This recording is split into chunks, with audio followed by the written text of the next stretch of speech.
కనకదుర్గ గాథలు ఓంకార పంజరసికి ముననిష దుద్యాన కేళికల కంఠీం ఆగమ విపిన మయూరీ మర్యామంతర్విభావయే గౌరం భక్త్యా స్నాత్యాత్ర మల్లీసం దుర్గం దుర్గారినాశినీం దృష్ట్యా పాపాత్ ప్రముచ్యేత్ దేవలోకే వసేత్సాదా కృష్ణానది తీరంలో విజయవాడలోని ఇంద్రకీలాద్రి పర్వతంపై వేంచేసి ఉన్న కనక దుర్గామాత స్వయంభువు. ఈ ఆలయంలో శ్రీచక్రం ఉంది. ఈ చక్రానికి అగస్త్యల వారు తమ తప ఫలాన్ని ధారపోశారని చెబుతారు. దుర్గామాత మొదట్లో రౌద్రరూపంలో ఉండేదని, ఆదిశంకరులు విచ్చేసి శ్రీచక్రంలోని రౌద్రబీజాలు తొలగించిన పిదప దుర్గామాత శాంతమూర్తి ఆయి తనను దర్శించే భక్తులు కోరికలు నెరవేరుస్తున్నదని చెబుతారు. కనకదుర్గ క్షేత్రమహత్యాన్ని తెలిపే పురాణ గాథలు పరిశీలిద్దాం. ఇంద్రకీలాద్రి కథ. ఈ కనకదుర్గామాత ఇంద్రకీలాద్రిపై స్థిరనివాసం ఏర్పరచుకొని భక్తులను కరుణిస్తోంది. కనకదుర్గామాత ఇంద్రకీలాద్రిపై వెలసి ఉండడానికి ఒక కథ ఉంది. దుర్గామాత ఆలయం ఉన్న కొండను ఇంద్రకీలాద్రి అంటారు. ఈ పర్వతాన్ని అధిష్ఠించినవాడు ఇంద్రకీలుడు అనే యక్షుడు. అతను పూర్వకాలంలో ప్రతిరోజు కృష్ణవేణి నదిలో స్నానం చేస్తూ నదికి ఉత్తర భాగంలో తపస్సు చేసుకుంటూ ఉండేవాడు. అతని తపస్సుకు మెచ్చి పార్వతీపరమేశ్వరులు ప్రత్యక్షమై వరం కోరుకోమన్నారు. పార్వతీపరమేశ్వరులకు తాను ఆసనం అయ్యే భాగ్యం ప్రసాదించవలసిందిగా ఇంద్రకీలుడు వరం కోరాడు. అతని కోరిక తీర్చడానికి మహిషాసుర సంహారానంతరం కనకదుర్గామాత ఇంద్రకీల పర్వతం మీద ఆవిర్భవించింది. ఇక్కడ దుర్గ 8 బాహువుల్లో 8 ఆయుధాలు కలుగి, సింహాన్ని అధిష్ఠించి మహిషాసురోత్తమాంగాని శూలంతో పొడుస్తూ కనిపిస్తుంది. ఆరి, శంఖ, కేత, శూల, పాస, అంకాస, మౌర్వి, శౌనకాలనేవి దుర్గాదేవి బాహువుల్లోనూ ధరించే 8 ఆయుధాలు. ఈ దేవీమూర్తికి ఎడమభాగంలో శ్రీచక్రం స్థాపించబడి ఉంది.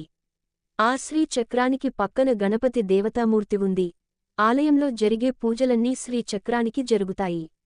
ఆ దేవీమూర్తికి గల మకరతోరణంపై నవదుర్గల విగ్రహాలు చెక్కబడి ఉన్నాయి. శ్రీశైల, బ్రహ్మచారిణి, చండ, మష్మాండ, స్కందమాత, కాత్యాయని, కాళరాత్రి, మణిగౌరి, సిద్ధి అనేవి నవదుర్గల పేర్లు. మహిషాసుర సంహారం. పూర్వకాలంలో ధనువు పుత్రులైన రంభకరంబులనే వారు సంతానం కోసం ఈశ్వరుని గూర్చి ఘోరతపస్సు చేశారు. కరంబుడు నీటిలోనూ, రంభుడు చెట్టుపైన కూర్చుని తపస్సు చేస్తుండగా ఇంద్రుడు మొసలి రూపంలో వచ్చి కరంబుని సంహరించాడు.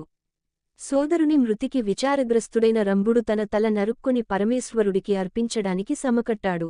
అప్పుడు శంకరుడు అతనికి ప్రత్యక్షమై వరం కోరుకోమన్నాడు. పుత్రసంతతిలేని నాకు నువ్వే 3 జన్మల పుత్రునిగా జన్మించాలి. ఈ బిడ్డ ముల్లోకాలని జయించేవాడు, వేదవేదాంగవిదుడు, కామరూపుడు, దీర్ఘాయుష్మంతుడు కావాలి అని రంభుడు పరమేశ్వరుణ్ణి వరం కోరాడు. ఈశ్వరుడు అతనికి ఆ వరం ప్రసాదించాడు. రాక్షస స్వభావుడైన రంభుడు ఇంటికి తిరిగిపోతూ దారిలో ఒక మహిషిని చూసి దానితో బలాత్కారంగా మైథునం సాగించాడు. అప్పుడు రుద్రుడు తన అంశంతో ఆ మహిషి గర్భంలో ప్రవేశించాడు. చూలు నిండాక మహిషాకారంతో బిడ్డ జన్మించాడు. అతడే మహిషాసురుడు. అతను మహాబలవంతుడై ఇంద్రుని జయించి స్వర్గాధిపత్యం పొంది ముల్లోకాలన్వి గజగజలాడిస్తూ లోకకంటకుడయ్యాడు. ఒకసారి మహిషాసురుడు కాత్యాయన మహర్షి ఆశ్రమానికి వెళ్లి అక్కడ స్త్రీ రూపం ధరించి మహర్షి శిష్యుని బాధిస్తూ ఉండడంతో మహర్షి ఉగ్రుడే స్త్రీ చేతిలో నీకు మరణం సిద్ధిస్తుందని శపించాడు. అయినా అసురుడు తన దుష్టబుద్ధిని వీడక స్త్రీ సాధుపుంగవులని, దేవతలని, ఋషులను బాధిస్తూనే వచ్చాడు.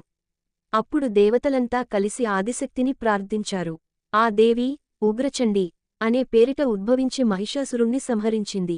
మరో జన్మలో మళ్లీ ఈ మహిషుడు రంభుడి పుత్రునిగా పుట్టి తన దానవ నైజంతో దేవతలని పీడిస్తూ ఉంటే, ఆ దేవతల ప్రార్థనపై ఆదిశక్తి, భద్రకాళి రూపంలో అవతరించి మహిషుని మట్టుపెట్టింది. 3వ జన్మలో ఈ మహిషుడు ఘోరతపస్సు చేసి బ్రహ్మవసువరాలు పొంది ఇష్టానువర్తిగా వ్యవహరిస్తూ లోకపీడితుడయ్యాడు. ఆ మహిషునికి ఒకరోజు మహాకాళి తనని ఒరిసిపట్టి తల నరికి రక్తపానం చేస్తున్నట్లు భయంకరమైన కల వచ్చింది. అందుకు కంపితుడై మహిషుడు భద్రకాళిని గూర్చి ఘోరతపస్సు చేశాడు.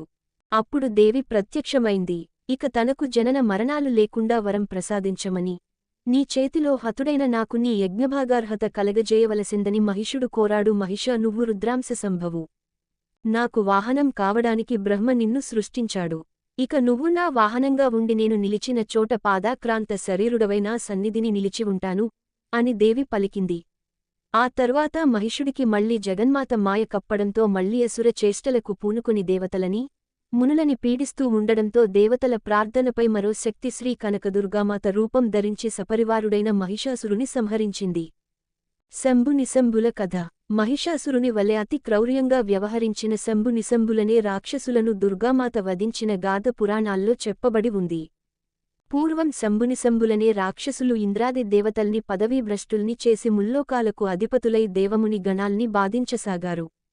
అప్పుడు దేవతలంతా దేవిని ప్రార్థించారు. వారి మొర ఆలకించిన దేవి శరీరం నుంచి దివ్యతేజోరూప లావణ్యాలతో ఒక కన్య ఉద్భవించింది.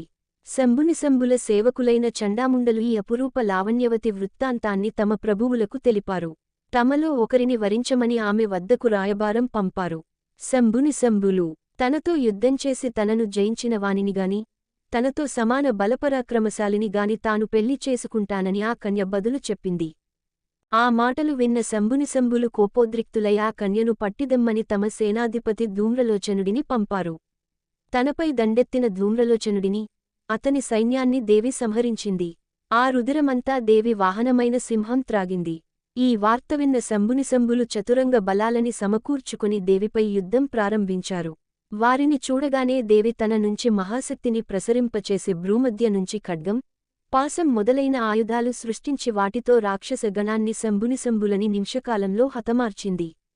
దుర్గాసుర సంహారం. ఇలాగే దుర్గాసురుణ్ణి దేవి సంహరించిన కథ కూడా పురాణాల్లో పేర్కొనబడి ఉంది. పూర్వం దుర్గాసురుడనే రాక్షసుడు బ్రహ్మను గూర్చి ఘోరతపస్సు చేసి అనేక వరాలు పొందాడు. ఆ వరంతో అతడు విర్రవీగుతూ ముల్లోకాలను గడగడలాడించసాగాడు.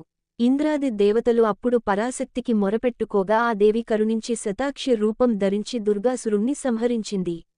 ఆ దేవి హేమవర్ణ తేజస్సుతో వెలుగొందడం వల్ల హేమదుర్గే అని ఆమెను దేవతలు స్తుతించారు.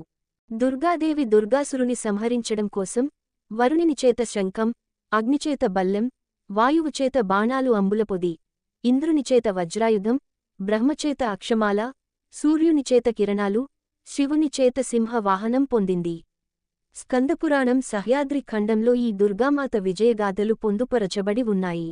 శ్రీ మహాకాళి, మహాలక్ష్మి, మహాసరస్వతి, బాలాత్రిపురసుందరి, లలితాత్రిపురసుందరి, రాజరాజేశ్వరి, చిచ్చక్తి రూపమైన కుండలిని మహాశక్తియే శ్రీ కనకదుర్గాదేవి.